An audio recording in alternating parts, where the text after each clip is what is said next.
صحافیوں، ڈاکٹر ہوں، ٹرانسپورٹر ہوں، رکشہ ٹیکسی ڈرائیور ہوں، ریلوے ہو، ہوائی اڈوں ہوں، ایئر لائن کے ملازم، غرض کے سب کا اپنا اپنا مافیا ہے جو اپنے مفادات کے لیے ہمہ وقت سڑکوں پر آنے کو تیار رہتا ہے۔ اور سیاستدان اپنے اقتدار کے لیے یا اس کو طوالت دینے کے لیے کسی بھی قیمت پر ملکی یا غیر ملکی طاقت سے سمجھوتا کرنے کے لیے تیار رہتا ہے۔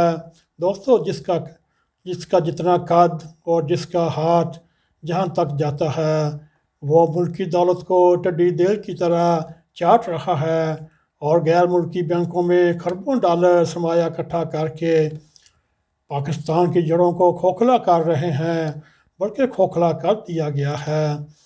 اس بندر بانٹ میں دوستو سول ہو، ملٹری بیوروکریسی ہو، چاہے وہ میڈیا ہو، سیاستدان ہو اور کھرب پتی بزنس اونر ہو، سب ہی اس جرم میں برابر کے شریک ہیں۔ چنانچہ ایسے میں پوچھے کون، آئینہ دکھائے کون، احتساب کرے کون۔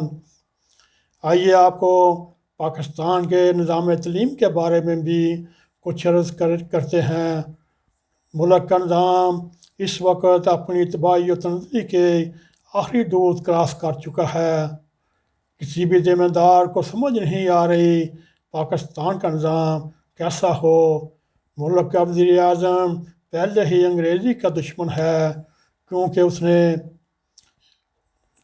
نے آکسفورڈ، ایچیسن کالج اور مختلف یونیورسٹیوں سے تعلیم حاصل کی، جو اس وقت پوری دنیا میں 99% انگلش میں جدید علوم ہے، اسی زبان میں ہے، اور اسی قانون کے تحت نظام تعلیم ہماری پروان چڑھتی نسل کو کنفیوز کر رہا ہے۔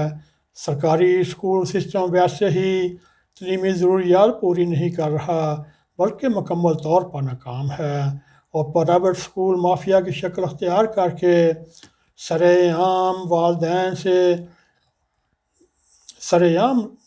سے ڈاکے کی صورت میں فیسیں وصول کرتا رہتا ہے، اور والدین کے پاس بھی اس کے سوا کوئی چارہ نہیں، کیونکہ گورنمنٹ اسکول اول تو تعداد میں ناکافی ہیں، بڑھتی ہوئی آبادی کا ساتھ بھی نہیں دے سکتے، لیکن اگر یہ اسکول موجود بھی ہوں، اساتذہ نہ ہونے کے برابر اور پڑھائی بالکل نہیں ہوتی۔ یہی حال حکومتی کالجوں کا ہے۔ اسی لیے ہماری کھچڑی زدہ نظام تعلیم رکھنے والے ملک کی تعلیم کو بیرونی دنیا میں سرن ماننے سے انکار کرتے ہیں، اور اسی طرح باہمی رشتہ داریوں ہو، دوست احباب کی منفی رویے بھی ہیں، جہاں شفافیت کھلے دل سے کوئی بھی میل ملاپ نہیں رکھتا۔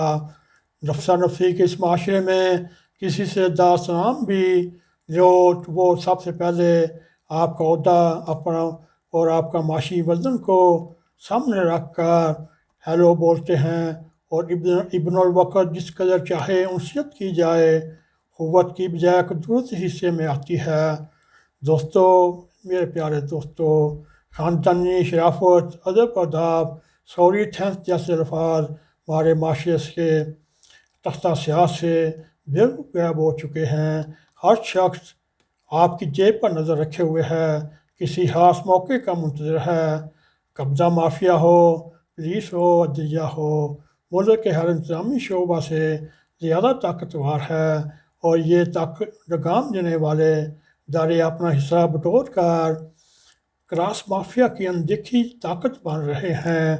آپاداپی اور لوٹ کھسوٹ کا ایک لاؤ ہے جو اس دھرتی کے ماضی کے تمام تر تہذیبی تمدنی روایات اشائیوں کا جلا کر راکھ کر رہے ہیں، لیکن افسوس کہ ہمارا نیرو بینسری ہی بجا رہا ہے، یا ہمارا چاچا رحمت بینس کے آگے بین ہی بجا رہا ہے۔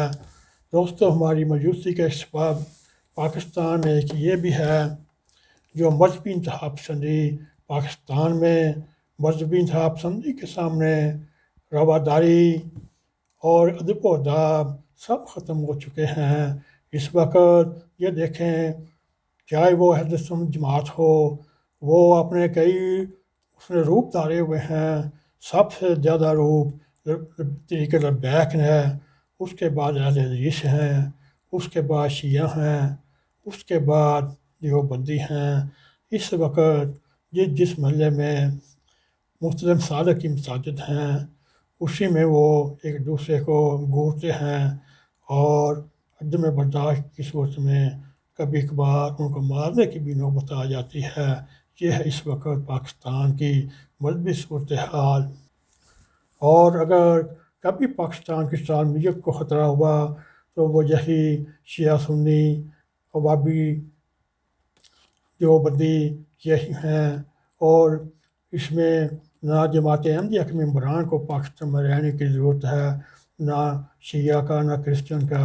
وہ آئے دن مسلمان ہو کر مساجد کے منار گرا رہے ہیں، محراب گرا رہے ہیں۔ اسی طرح حالیہ دنوں میں ایک اور ویڈیو دیکھی، وہ گرجے کو اوپر چڑھ کر صلیب کا نشان وہ توڑ کر گرا رہی۔ دوستو، یہ ہے پاکستان کا آنے والا وقت۔ اور ان مذہبی انتہا پسندوں کی گردن و توند فراپا ہوتی جا رہی ہے۔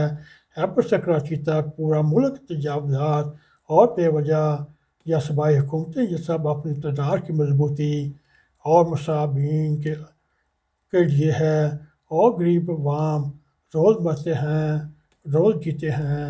یہ ملک 90% عوام کے لیے صرف اندھے، گونگے، بہرے، بے حس بن چکے ہیں، اور آگے بھی دیکھیے کیا ہوتا ہے کیا نہیں۔ اور کبھی 2 قدم پیچھے جاتے ہیں اور ٹامکٹوئیاں مارتا ہے، اور یہ نظام ہے۔ لہذا موجودگی کی شادمانی میں بدلنے کے لیے دوستو آئیے ہم دعا کرتے ہیں، اللہ تعالیٰ پاکستان کی اس مایوس قوم کو، مایوس عوام کو، اس کو ہمت عطا فرمائے اور اٹھ کھڑے ہوں، اور ذلت کی زندگی سے بہتر ہے اٹھو مرنے کا حق استعمال کرو، ذلت کے مرنے سے مرنا بہتر ہے، مٹ جاؤ یا کثر ستم، پامال ہو۔ بس دوستو، ہماری یہی دعا ہے، آپ بھی دعا کریں، ہم بھی دعا کرتے ہیں۔ اللہ تعالیٰ پاکستان کی جو بھوکڑ ہر عوام ہے اس کے اوپر رحم کرتے ہوئے اس کو جینے کی تمنا عطا فرمائے، اور ان بڑے بڑے جفاریوں سے ملک کو نجات دلائے، تاکہ پاکستان ایک بار پھر اپنی ترقی کی طرف پیش قدمی کر سکے۔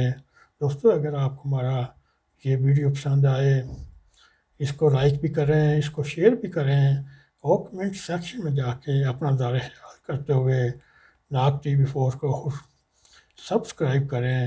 دوستو، جانے سے پیشتر بیل آئیکن کو پریس کریں تاکہ ہماری تازہ ویڈیو آپ تک پہنچتی رہیں۔ اسی کے ساتھ ہمیں اجازت دیں۔ السلام علیکم ورحمۃ اللہ وبرکاتہ۔